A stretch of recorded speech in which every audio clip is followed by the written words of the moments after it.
Hey y'all, and thanks for tuning in to another episode of Chaotically Chic, the women and men's fashion guide to helping you look like you have your life all together. I'm your host, Chelsea Collins, a fashion and image consultant. And joining me today is Miss Ashley Banks, which I'm very excited to have on the show today. We are going to talk about all things culture, corporate, and professional dress. But the reason that I Yes. asked this young lady to join me this evening for this particular conversation is because of her diverse background in personal styling. She's a Florida-based stylist.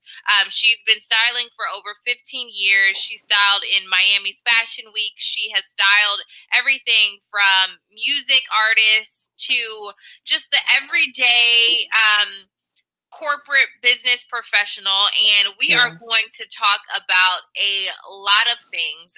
But first, Ashley, why don't you tell me how you got into styling? Hi, everyone, and thanks for tuning in. So, just a little background on how I got into styling. I've been styling since I was 16 years old. I initially started off modeling. I've done a lot of brand ambassador work. I still do a lot of brand ambassador work for different companies. I've done a lot of runway and print work from when I was younger. So I wanted to see what it was like to be behind the camera instead of in front of the camera. Like, how could I direct, different photo shoots and bring people together, knowing that I know so many like photographers and models and videographers and different boutiques and designers that I've met over the years. It was very important for me to basically I'm sorry, my friend just came in, but it was very important for me to figure out how I could work on the other side and really get deeper into the fashion industry. So, at 16, when you were modeling, who were you styling? Was it like your friend, Okay. or were you like legit? Because I know for me, like I say, I started young too, but I was just styling my friends who were asking me to go to the mall with them and help them pick out outfits. Okay, so for me, since I grew up in Baltimore, Maryland, and in the DMV, we have a lot of like different like model groups. I don't know if you had this like through the different colleges and stuff Yes, like we that. They have, do. yeah. Uh huh. So I was in several different model groups. One was like for Coppin State. Um, I can't think of all of them right now, but there were a couple different modeling groups that I was in during that time, and I used to actually I started off styling for the modeling groups. Basically, when they would have like shoots set up, like power shoots and stuff like that, they Hmm. would have me come out and I would style the different models. And then also, I work with several different boutiques. I work with Ragdoll Boutique, which is one of the hottest boutiques coming out of Baltimore. They're based in LA as well. And I started off as a junior stylist under Natalie, the designer, and I started styling actually with her as well, just helping her put together like the photo shoots for the venue, and modeling for her as well. So that kind of pushed me into that as well and catapulted me working in her boutique and getting to style the different people that come in. She styled a lot of different celebrities that come through Baltimore as well. So that definitely pushed me for that, as well as the modeling groups and working with different like Maryland based photographers. So there's several different photographers that I work with like over the years that they will always call me whenever they have shoots and stuff like that. And I would style, different models they would bring on. And I'd also style my friends. So, Awesome. Well, the reason that I wanted to have this particular topic is because there's been so much talk about diversity and racism, and just like a lot of news about different companies trying to uh, increase and encourage diversity within their corporations. Especially so they don't lose that black dollar. And one of important. Right. And one of the areas that I think is kind of still thrown under the rug is diversity when it comes to dress code and appearance. And I kind of want to know what does professional dress or professionalism when it comes to image mean to you?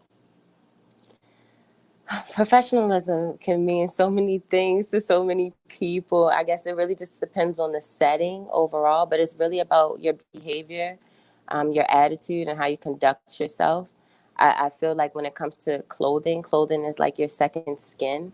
So it's like how people view you before you speak for yourself. Like your clothing speaks for you before you can even introduce yourself. So I think really just integrity about what you're wearing and how you carry yourself as far as your attitude and your behavior and what you're wearing all ties into that professionalism. So like you can wear like a business casual look.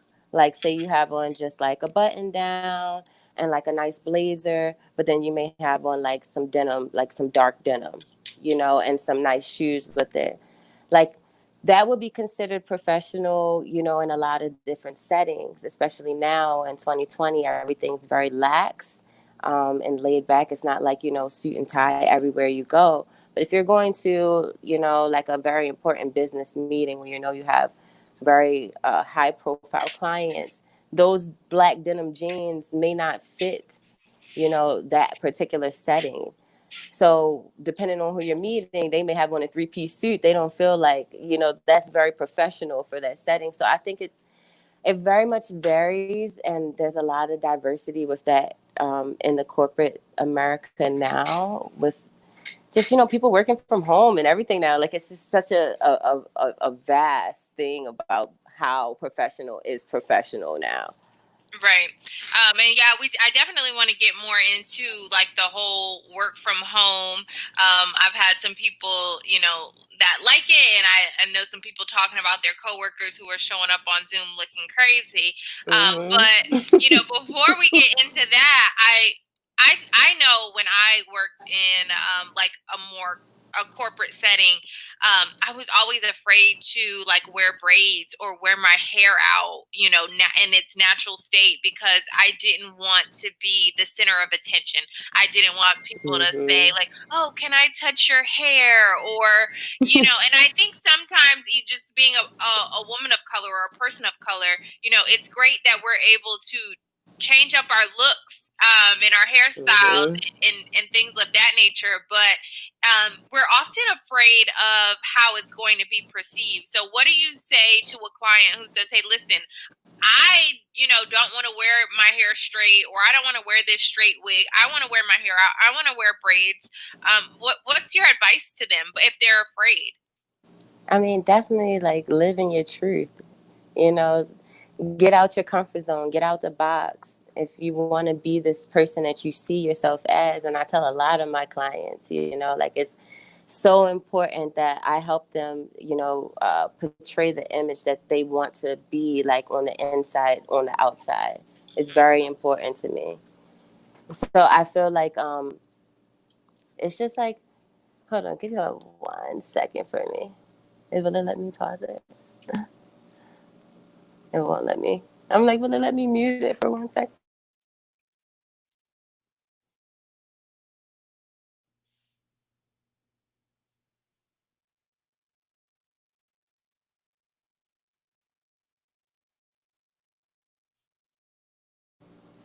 Sorry.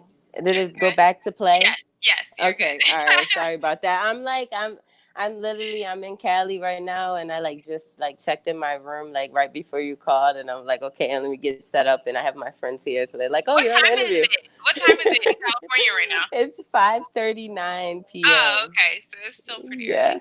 Okay. it's still pretty early. I'm sorry. But yeah, so definitely, I let them like, you know, speak your truth. I mean, you know, like speak your truth, live your truth, like wear what you want to wear. Don't be afraid. Like I wore my hair straight like all through high school.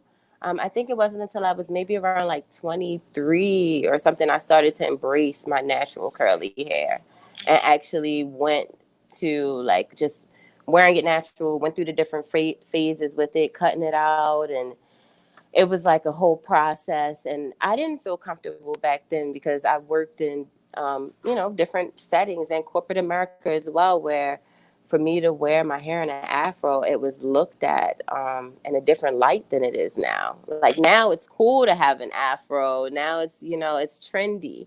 But then it was like, oh, you can't really wear your hair like that, or even in service industries, like I've worked, doing like hostessing, waitressing, like bartending type of things, where they're like, oh, you got to put a net on your hair, I'm like, I can't put a net on here, like, so it's like Right. certain things where you're like, okay, and it makes you feel a certain type of way, but I feel like, be confident.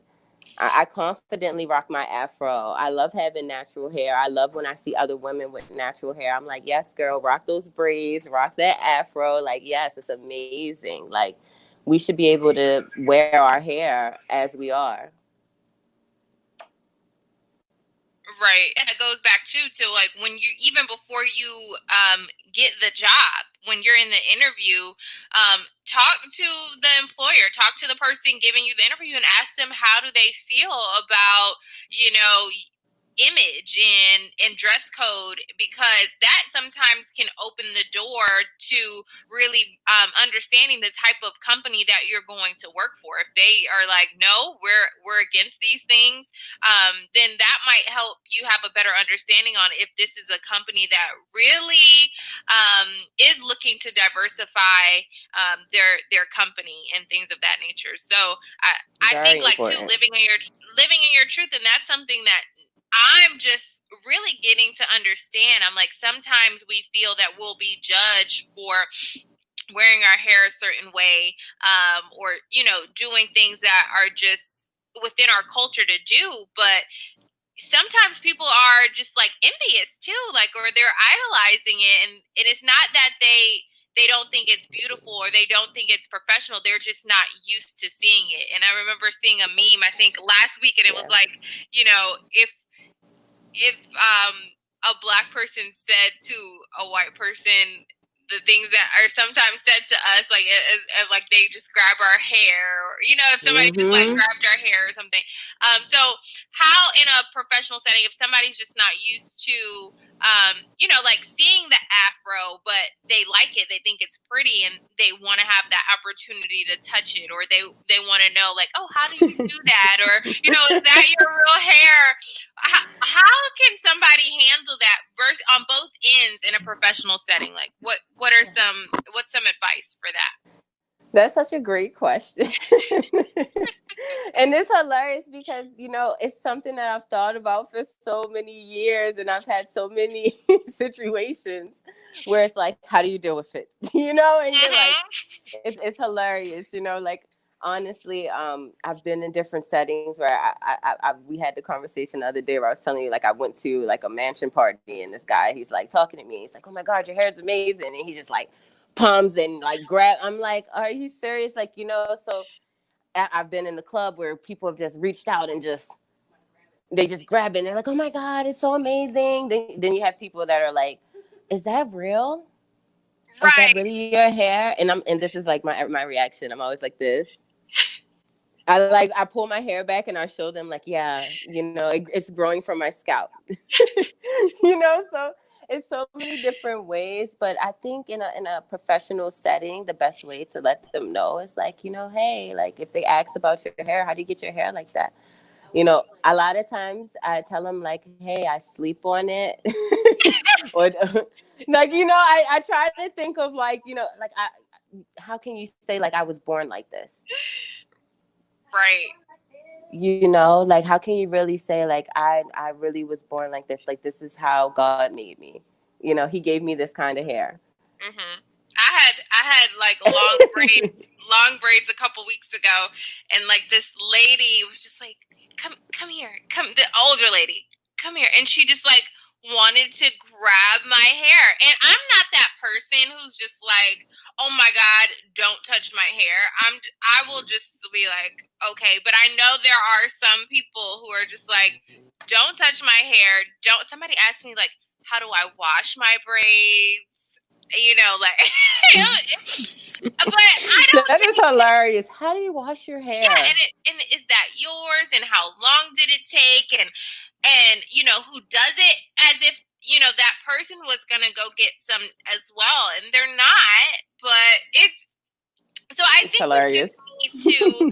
I think in a professional setting, if you see someone who you're not used to seeing a style of, then just give a compliment.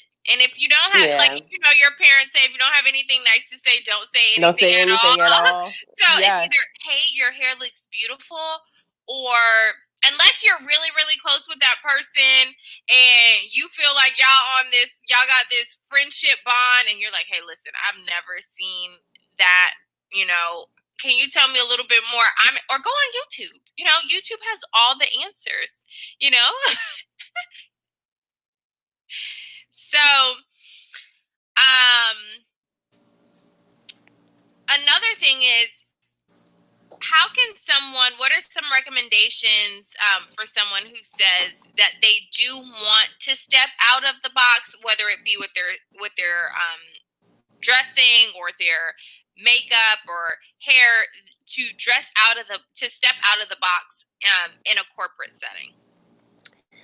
In a corporate setting, I would suggest finding something that would be like your little signature piece. For all of my clients that I work with in the industry, I usually find them that's something that's a signature piece or a statement piece or a viewpoint that always relates to them. Like, say, for instance, if you're in a professional setting and you're wearing, full suiting to work every day, you can have a particular fit or style of tie, a particular handkerchief that pocket square colors that you like to use or prints that you like to use as an accent. Even, I would say, like, for women, brooches, Yes. finding a really nice brooch. I used to have this like denim jacket that I had so many brooches on the front and the back. I loved it, so I would just collect them, like different brooches and buttons, but something that's simple where it's not too crazy. It stands out and it's a little different, but it's nothing that it's like, okay, you completely don't fit into our ethics and our code at this company. Right. So I think the key is if you didn't have this conversation with them before you got hired and you're in this company now and they're like, these are our rules, we don't want you to lose your job, especially if you like it. But, just trying to find a way to show your personality is always good. And I think those are some very good tips. So have you had anybody, talk to you about their image with now that, it's quarantine, or people are quarantined, working from home. And it's one thing when you go to work and you don't really have to look at yourself. And it's another thing when you're face to face, with yourself on Zoom and you like, oh no, these eyebrows, this makeup. Like, so I've definitely I've met some people who are like, either they're not happy with the way that they look, or their coworkers are coming on Zoom and virtual meetings looking a mess. Have you had that same experience?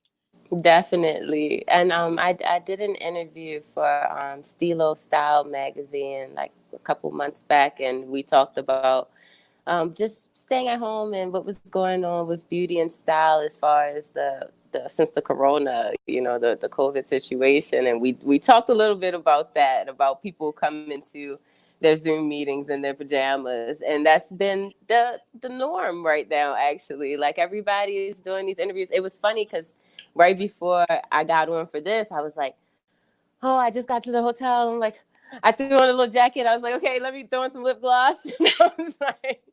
I'm like, okay, but it's something cute, calm, and casual. But usually if I was coming to say perhaps meet you for this interview in person, I probably would have took the time to do my makeup, dress nice, put on heels, and Right. actually prepare myself. So it's definitely more laid back. It's definitely more lax now with the way things are. And just being able to just like pull up to your laptop. I know people that are like, hey, I go to my Zoom meetings with my underwear on and I have on like the top half of my clothes. Yes. As long as they And no one don't knows. as long as they don't remember, I mean, as long as they remember not to stand up, because there are some videos out there where people have definitely forgot that they were only dressed halfway. So do you think it's okay, or it's professional to kind of have a more lax image with all the virtual meetings and things? Honestly, before we moved to this remote lifestyle that we're living in now, Honestly, I feel like we were already moving that direction, as far as the dress code being so laid back. I remember one of my first jobs when I moved to South Florida was I used to work for BB as a stylist, and then I was a sales manager there. And it was very important working there that you had your makeup done. It was like essential. Like you had to have your makeup done because they felt like if your makeup's done, that means that you woke up early, Hmm. you put in more time, you're coming to work, you're prepared, and you're putting on, your uniform. You're coming here to sell. So people want to look like what you look like, because you're here. We're usually dressed all in BB, Right. and they want to see basically a BB model when they come in there. And most of the people will come in and be like, "Hey, well, where'd you get that? I want to look just like you," or they want to look just like the mannequin Right. if they don't have their own sense of style. So I think that it's already moved to that. When I was there, we were very professional in the sense of how we dressed and how we presented ourselves to our clientele. But then I remember I left BB because I moved for school, and then I went back and I worked maybe for like 6 months or something, and it was a completely different code of ethics. Like before, I couldn't wear my tattoos. They had to be covered. I used to put makeup on my tattoos and everything. Like then it was like, oh, it's okay, you can wear tattoos. Then we couldn't wear jeans to work unless it was like one day of the week we had like a casual day. Then they switched the whole thing. It's like, oh, you can wear jeans, it just has to be like business casual. So it was like, I've seen over the years where it's just gradually graduated to, hey, as long as you look presentable and you can sell yourself and you can sell whatever you're here to sell, Hmm. we're comfortable with it. That's true, because I remember, being when I was younger, people would say, "Oh, if you get tattoos and stuff that are visible, you won't be able to get a job." And I think Mm-hmm. now that's like the last thing on people's minds. And I remember applying for a job at Hollister when I was in high school. I remember. Have you ever worked at Hollister before? I applied, and it was so funny because we're talking about corporate dress, and when I applied, it was like a group interview. You know how they do the group Yes, interviews, yes. and I was like, oh, I'm like fresh going into my freshman year, and I ended up working at Victoria's Secret instead. But I went to the interview, and I was dressed like in like a blazer with like a button down and like slacks and like, because I was like all about dressing, suiting, professional. Like when I was younger, it was so weird. I was really into it, and I had so much blazers. So like I was dressed like this, and everybody else is at the interview with like Hollister t-shirts on and like ripped up jeans and like the Hmm. sandals, and I was like, oh, I didn't think about that. Right, because that's what they wanted. They wanted you That's to. what they wanted. Yeah, I remember like going to. I actually worked there for a summer, and I remember like wanting my hair. Like I think I got like a wavy wig instead of like wearing Oh my. Oh, yes, not you wig had or weave. the Yeah, so I had the the wave. wavy, so that Yes, I felt like I fit into their culture, and I had the jeans on. But I think looks so now. Cali. Right. Now I'm just like, listen, I'm going to be me. And if the company or, whatever the company, the client isn't accepting of it, then we're not a good match anyway. But I think Yeah, it does go back to, so real. being yourself, but still looking presentable. And everybody's, scale of what's presentable, it varies, but you still need to look put together. You still need to pay attention to how you're presenting yourself, because like you said, it's what how people see you. It's how people are going to perceive you before you even open your mouth. Very important. So the last thing that I wanted to ask is, for companies who are looking to diversify themselves, or incorporate diversity in their dress code, what are some tips that you would give to an employer? For an employer, I definitely suggest if you want to add some diversity into your workplace, target everyday people. Like I know you said, and I know it sounds so simple, but like I don't know if you've ever seen like the commercials for like Walmart when they're looking for hiring for people, like they or just even just a Walmart commercial, honestly. Like their branding specifically targets everyday people. Like Mhm. you can be anybody and work at Walmart. You could be more elderly. You could be a younger. So Target specifically, like people like diversity, but people that you want them to come as they are. That basically when you're putting out your ad, letting people know, hey, we're looking for people that are creatives, that are outgoing, that are eclectic, that like to, show who they are as far as their personality, their character. Mhm. When you work for certain workplaces that are like Apple, for instance, when you go on an interview for Apple, they want to know about you. Right. They're not like, so tell me like all your accolades and like all the 10 places that you worked over the past 10 years. Like they want to know like, well, what do you do when you wake up in the morning? Right. Like what do you feel like is a great day at work? Mhm. What do you feel like would be the best environment for you to grow? It's like asking certain questions that you want people to fit into the mold of your business and showing them that they can be themselves is basically what I'm trying to say. Like if I can come in and I can be Ashley and I can still be happy, but and loving, and I can dress as I want as long as it's not, too Provocative. risque or yeah, or provocative or, just completely outlandish. We want you to follow our guidelines, but we want you to be yourself too, and we want you to bring your personality to the table. And I think that's how you add that diversity. Like you find people that are real people. Mhm.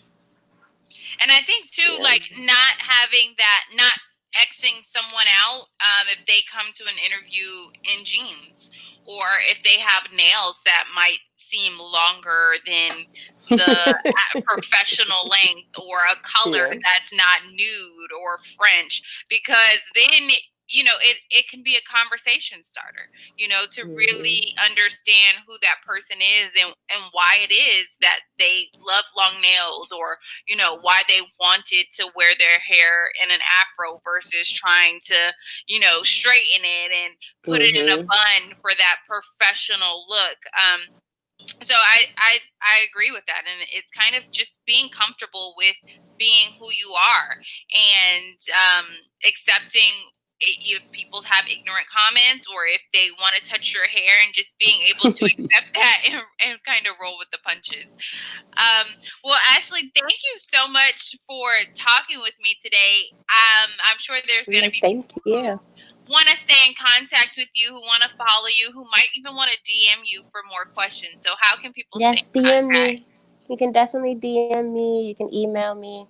You can check out my website. It's yourbrandartist.com.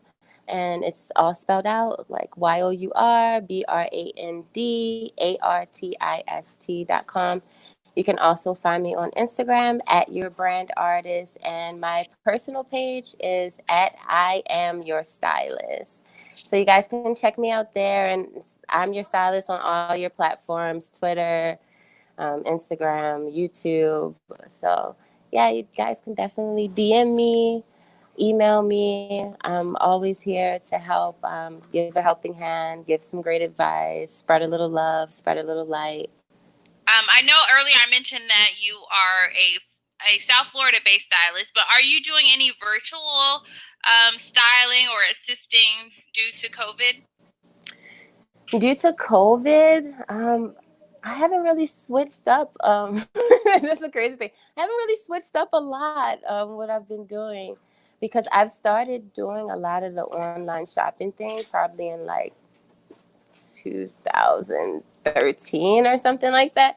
Hmm. So for my clients, I usually put together like an artist kit for them, and then after I do the artist kit, they can purchase everything online.